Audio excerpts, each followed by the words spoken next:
Welcome to Nisha classes at UK. आज मैं आपको इंडियन पॉलिटी का चौथी क्लास करवाने जा रही हूँ, जिसमें मैं आपको राष्ट्रपति, उपराष्ट्रपति और ये प्रधानमंत्री, न्याय, महान्यायवादी इत्यादि मैं आपको पढ़ाऊँगी। और ध्यान से पढ़ना आपकी रिस्पॉन्सिबिलिटी है, क्योंकि एक एक नंबर एग्ज़ाम में सिलेक्शन को मजबूत करता है। और वीडियो को स्किप मत कीजिएगा, सारे क्वेश्चन आपके लिए बहुत ज़्यादा इम्पोर्टेंट हैं। तो पहला क्वेश्चन देखते हैं। राष्ट्रपति द्वारा लोकसभा में आंग्ल भारतीय समुदाय के कितने लोगों को नामित किया जाता है? तो 0, किसी को भी नहीं। पहले 2 लोगों को नामित किया जाता था, अब ये प्रावधान हटा दिया गया है। किस संविधान संशोधन द्वारा लोकसभा में आंग्ल भारतीय सदस्य संबंधी प्रावधान को हटा दिया गया? तो 104वां संविधान संशोधन अधिनियम 2019 के द्वारा ये प्रावधान अब हटा दिया गया। कोई एंग्लो इंडियन मनोनीत नहीं होगा। किस अनुच्छेद के तहत यह कहा गया कि भारत का एक राष्ट्रपति होगा? आर्टिकल 52 के तहत। लाभ के पद के धारक नहीं है, तो कौन सा पद लाभ का नहीं है? भारत का राष्ट्रपति, उपराष्ट्रपति, किसी राज्य के राज्यपाल, केंद्र या राज्य सरकार के मंत्री लाभ के पद, इनको लाभ का पद नहीं माना जाएगा। आगे बढ़ते हैं। भारत में कार्यपालिका का संवैधानिक प्रधान कौन होता है? तो राष्ट्रपति। और यह बात हम कहाँ से जानते हैं? जब हम आर्टिकल 53(1) देखते हैं। आर्टिकल 53(1) में क्या लिखा गया है कि भारत की कार्यपालिका शक्ति राष्ट्रपति में निहित होगी और इसका प्रयोग वह किससे करेगा? मंत्रिपरिषद की सहायता से करेगा। भारत में लगातार 2 बार निर्वाचित होने वाले राष्ट्रपति हैं डॉक्टर राजेंद्र प्रसाद, जो प्रथम राष्ट्रपति थे। राष्ट्रपति के निर्वाचक मंडल में कौन शामिल है? राज्यसभा प्लस लोकसभा के निर्वाचित सदस्य, सभी राज्य विधानसभाओं की निर्वाचित सदस्य और केंद्र शासित प्रदेश दिल्ली व पुडुचेरी विधानसभाओं के निर्वाचित सदस्य। कोई मनोनीत सदस्य शामिल नहीं होता है। राष्ट्रपति को किस प्रक्रिया द्वारा पद से हटाया जा सकता है? महाभियोग की प्रक्रिया द्वारा। आर्टिकल 61 में ऐसा कहा गया है। और इसी के तहत राष्ट्रपति का निर्वाचन किस प्रक्रिया द्वारा होता है? आनुपातिक प्रतिनिधित्व पद्धति के अनुसार एकल संक्रमणीय मत के माध्यम से। और यह निर्वाचन होता है अप्रत्यक्ष निर्वाचन। 3 पॉइंट है: अप्रत्यक्ष निर्वाचन, आनुपातिक प्रतिनिधित्व पद्धति और एकल संक्रमणीय मत। तीनों को याद रखना बहुत ज़रूरी है, एग्जाम में कंबाइन करके यह क्वेश्चन पूछा जाता है। नेक्स्ट है, राष्ट्रपति पद के चुनाव हेतु योग्यताएं किस अनुच्छेद में है? तो आर्टिकल 58 में है। और क्या है इसमें मुख्य योग्यताएं? उसकी आयु 35 वर्ष से कम नहीं होनी चाहिए और वह किसी लाभ के पद पर नहीं होना चाहिए। और लाभ के पद कौन कौन से हैं? अभी मैंने पिछले क्वेश्चन में आपको बताया था। तो वह व्यक्ति जो राष्ट्रपति पद का प्रत्याशी है, किसी लाभ के पद पर नहीं होना चाहिए। आगे बढ़ते हैं। राष्ट्रपति या उपराष्ट्रपति के निर्वाचन से संबंधित विवादों की जांच कौन करता है? और इस संबंध में अंतिम निर्णय किसका होता है? तो सर्वोच्च न्यायालय का। राष्ट्रपति पद के प्रत्याशी के लिए कम से कम कितने प्रस्तावक तथा कम से कम कितने अनुमोदक चाहिए? तो 50 प्रस्तावक और 50 अनुमोदक चाहिए। राष्ट्रपति का पुनर्निर्वाचन संभव है या नहीं? बिल्कुल संभव है, अनुच्छेद 57 के तहत।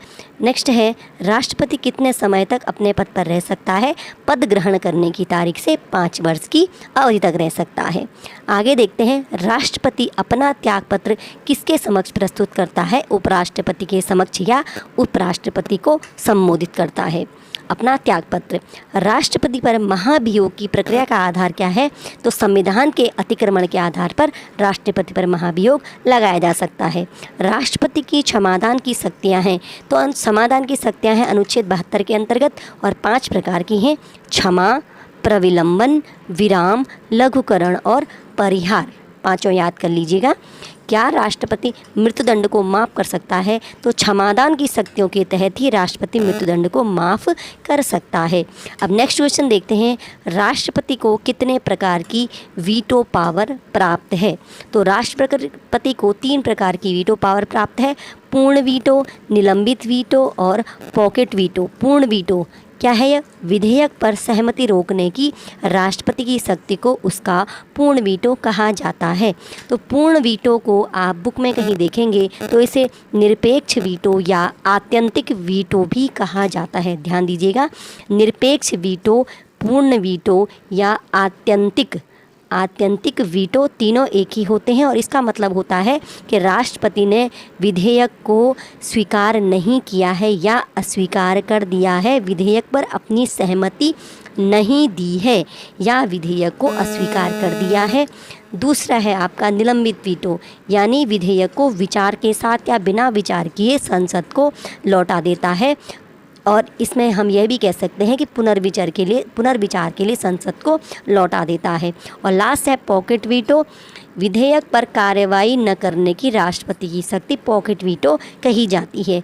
पॉकेट वीटो को ही जेबी वीटो भी कहा जाता है, जिसमें राष्ट्रपति हाँ या ना में अनुमति को रोक करके यह क्या करता है, विधेयक को अनिश्चित काल के लिए अपने पास रख लेता है। राष्ट्रपति को वीटो पावर किन मामलों में प्राप्त है, तो अभी जो हमने पढ़ी यह किन मामलों में है, विधेयकों की अनुमति के मामले में। संसद से पारित विधेयक जब राष्ट्रपति के पास जाता है तो राष्ट्रपति विधेयकों को अनुमति देने के लिए अपनी वीटो पावर का प्रयोग करता है। आगे पढ़ते हैं, संसद द्वारा पारित कोई विधेयक कब अधिनियम बनता है, तो राष्ट्रपति के हस्ताक्षर या राष्ट्रपति के अनुमोदन के बाद ही कोई विधेयक अधिनियम या कानून बनता है। किस विधेयक पर राष्ट्रपति को अनिवार्यतः अपनी अनुमति देनी होती है, तो धन विधेयक पर अनुमति देनी होती है, क्योंकि यह राष्ट्रपति की पूर्व अनुमति से ही संसद में रखा जाता है। नेक्स्ट, राज्यसभा का पदेन सभापति कौन होता है, उपराष्ट्रपति। आर्टिकल 64 के तहत राज्यसभा का पदेन सभापति उपराष्ट्रपति। उपराष्ट्रपति के निर्वाचक मंडल में कौन शामिल होता है, संसद के दोनों सदनों के सदस्य, यानी इसमें निर्वाचित और मनोनीत दोनों सदस्य शामिल होंगे और राज्य विधानसभाओं के सदस्य इसमें शामिल नहीं होंगे, केवल लोकसभा और राज्यसभा के सभी सदस्य इसमें शामिल होंगे। उपराष्ट्रपति अपना त्यागपत्र किसके समक्ष प्रस्तुत करता है, तो उपराष्ट्रपति अपना त्यागपत्र प्रस्तुत करता है राष्ट्रपति को। जैसे राष्ट्रपति उपराष्ट्रपति को करता है, तो उपराष्ट्रपति अपना त्यागपत्र राष्ट्रपति के समक्ष प्रस्तुत करता है। भारत में सरकार का प्रधान कौन होता है, तो प्रधानमंत्री सरकार का प्रधान होता है। प्रधानमंत्री की नियुक्ति कौन करता है, प्रधानमंत्री की नियुक्ति करता है राष्ट्रपति। आर्टिकल 75(1) के तहत मंत्री व्यक्तिगत रूप से किसके प्रति उत्तरदायी होते हैं, तो राष्ट्रपति के प्रति। और किस आर्टिकल के तहत, आर्टिकल 75(2) के तहत क्या है, मंत्री राष्ट्रपति के प्रसाद पर्यंत पद धारण करेंगे, क्योंकि मंत्रियों की नियुक्ति राष्ट्रपति करता है प्रधानमंत्री की सिफारिश पर, इसलिए मंत्री व्यक्तिगत रूप से राष्ट्रपति के प्रति उत्तरदायी होते हैं। जबकि समूची मंत्री परिषद सामूहिक रूप से किसके प्रति उत्तरदायी होती है, लोकसभा के प्रति। और ये हम देखते हैं अनुच्छेद 75(3) में, तो मंत्री होते हैं व्यक्तिगत रूप से राष्ट्रपति के प्रति और मंत्रिपरिषद होती है सामूहिक रूप से लोकसभा के प्रति। आर्टिकल 75(2) और आर्टिकल 75(3) में यह उत्तरदायित्व की बात आपको देखने को मिलती है। नेक्स्ट है, मंत्रिपरिषद और मंत्रिमंडल की सभी बैठकों की अध्यक्षता कौन करता है, तो यह अध्यक्षता आपका करता है मंत्रिमंडल और मंत्रिपरिषद के अध्यक्ष सभी बैठकों की अध्यक्षता करता है प्रधानमंत्री। मंत्रिमंडल और मंत्रिपरिषद दो शब्द आपने देखे हैं, इनमें क्या अंतर है। मंत्रिमंडल में होते हैं केवल प्रमुख मंत्री जो कैबिनेट स्तर के मंत्री होते हैं, और जबकि मंत्रिपरिषद में होते हैं सभी मंत्री शामिल। कैबिनेट स्तर के मंत्री यानी जो हमारे मेन मंत्री होते हैं, जैसे आप देखते हैं रक्षा मंत्री, वित्त मंत्री, इस टाइप के जो होते हैं कैबिनेट मंत्री, और कैबिनेट मंत्रियों से बनती है मंत्रिमंडल। इसमें मंत्रियों की संख्या क्या होती है, कम होती है, जबकि जो मंत्रिपरिषद होती है उसमें सभी मंत्री शामिल होते हैं। उसमें कैबिनेट मंत्रियों के साथ साथ आपके राज्य मंत्री, उप मंत्री और राज्य मंत्री स्वतंत्र प्रभार, यानी जो 4 प्रकार के हमारे मंत्री होते हैं, इन सभी मंत्रियों को मिला करके बनती है मंत्रिपरिषद। जबकि जो मेन मंत्री होते हैं कैबिनेट मंत्री, उनसे बनती है मंत्रिमंडल, और मंत्रिमंडल को ही हम कैबिनेट भी कहते हैं। इस प्रकार मंत्रिमंडल की जो छोटी होती है और मंत्रिपरिषद मंत्रिमंडल की तुलना में बड़ी होती है। नेक्स्ट है, मंत्रिमंडल शब्द का उल्लेख संविधान में कहाँ मिलता है, आर्टिकल 352 में। और यह कहाँ से उल्लेख, यह कब किया गया, 44वें संविधान संशोधन 1978 द्वारा आपातकाल के संदर्भ में यह मंत्रिमंडल शब्द जोड़ा गया, जब यह कहा गया कि 44वें संविधान संशोधन द्वारा यह कहा गया कि राष्ट्रपति मंत्रिमंडल की लिखित अनुशंसा पर देश में आपातकाल की घोषणा कर सकता है। तो केवल पूरे संविधान में केवल यहीं पर मंत्रिमंडल शब्द का उल्लेख है। बहुत ही इंपॉर्टेंट क्वेश्चन है, एग्जाम में पूछा जाता है। मंत्रिमंडल शब्द का उल्लेख संविधान में कहाँ मिलेगा, आर्टिकल 352 में। कब मिलेगा, जब 44वां संविधान संशोधन 1978 किया गया। नेक्स्ट है भारत सरकार का सर्वोच्च विधि अधिकारी कौन होता है? महान्यायवादी यानी अटॉर्नी जनरल। महान्यायवादी की नियुक्ति कौन करता है? तो इसकी नियुक्ति करेगा राष्ट्रपति। और महान्यायवादी जो है राष्ट्रपति इसकी नियुक्ति करेगा और ये राष्ट्रपति ही इसको जब तक चाहे राष्ट्रपति इसको रख सकता है। महान्यायवादी नियुक्त होने के लिए कौन सी योग्यताएं आवश्यक हैं? तो उच्चतम न्यायालय के न्यायाधीश नियुक्त होने के लिए जो योग्यताएं चाहिए वही महान्यायवादी के लिए भी चाहिए। नेक्स्ट, महान्यायवादी किसके प्रसाद पर्यंत पद धारण करता है? अभी बात कर रहे थे, तो राष्ट्रपति इसको नियुक्त करता है, इसलिए राष्ट्रपति के प्रसाद पर्यंत यह पद धारण कर सकता है। राष्ट्रपति जब तक चाहे महान्यायवादी तब तक अपने पद पर बने रहता है। और इसके जो महान्यायवादी के जो वेतन भत्ते इत्यादि निर्धारित करने का जो कार्य है वह भी कौन करता है? राष्ट्रपति ही करता है। आगे बढ़ते हैं, महान्यायवादी को किन न्यायालयों में सुनवाई का अधिकार प्राप्त है? और ये जो है वेतन भत्ते संबंधित बात मैंने आपको बता दी है कि महान्यायवादी के वेतन भत्ते कौन निर्धारित करेगा? तो राष्ट्रपति करेगा। और महान्यायवादी को भारत के राज्य क्षेत्र में सभी न्यायालयों में सुनवाई का अधिकार प्राप्त है। क्या महान्यायवादी को संसद की बैठकों में भाग लेने का और बोलने का अधिकार है? संसद की कार्यवाहियों में, संसद की बैठकों में और संसद में बोलने का अधिकार है? तो इसका उत्तर आपका हो जाता है हाँ, महान्यायवादी को संसद की बैठकों में भाग लेने का और बोलने का अधिकार है। लेकिन क्या महान्यायवादी को संसद के सदनों में मत देने का अधिकार है? तो इसका उत्तर होता है नहीं, वह मत नहीं दे सकता क्योंकि वह संसद सदस्य नहीं है। भारत सरकार का दूसरा विधि अधिकारी कौन होता है? प्रथम होता है महान्यायवादी और दूसरा होता है महाधिवक्ता यानी सॉलिसिटर जनरल। धन विधेयक किसकी पूर्वानुमति से संसद के समक्ष प्रस्तुत किया जाता है?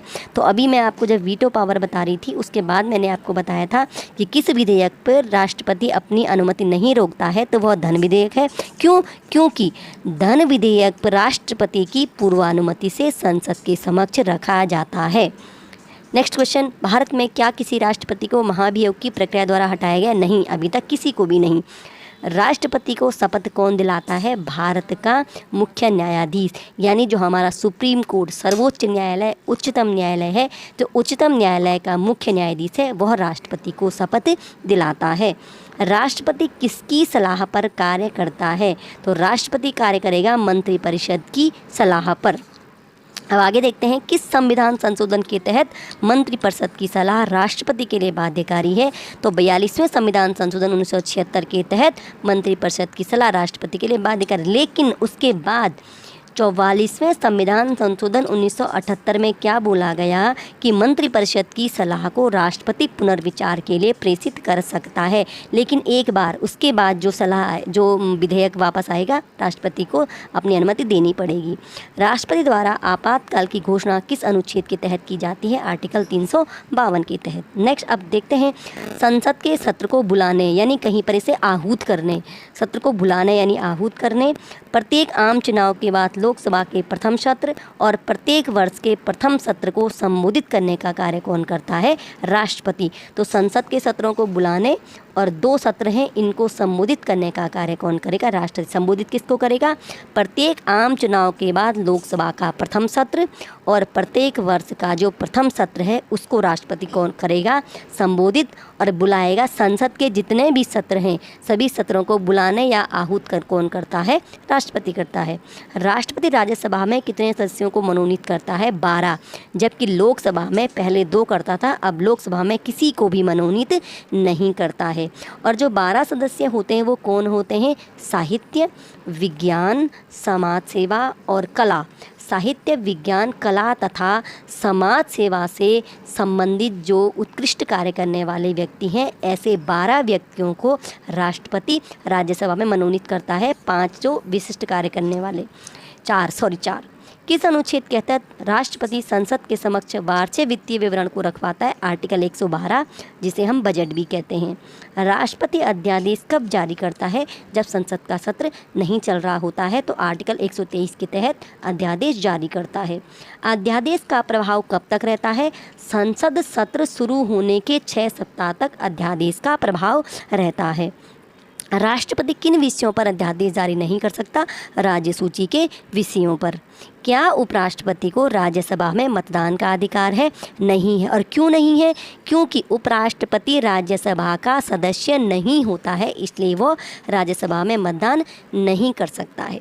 ओके, आगे बढ़ते हैं। राष्ट्रपति संघ के कार्यों की जानकारी किससे मांग सकता है? प्रधानमंत्री से। आर्टिकल 76 कहता है कि प्रधानमंत्री संघ के कार्यों से संबंधित जानकारी राष्ट्रपति को प्रदान करेगा और राष्ट्रपति चाहे तो संघ के कार्यों की जानकारी प्रधानमंत्री से मांग सकता है। नेक्स्ट, लोकसभा का विघटन करने की शक्ति या लोकसभा को भंग करने की शक्ति है राष्ट्रपति के पास।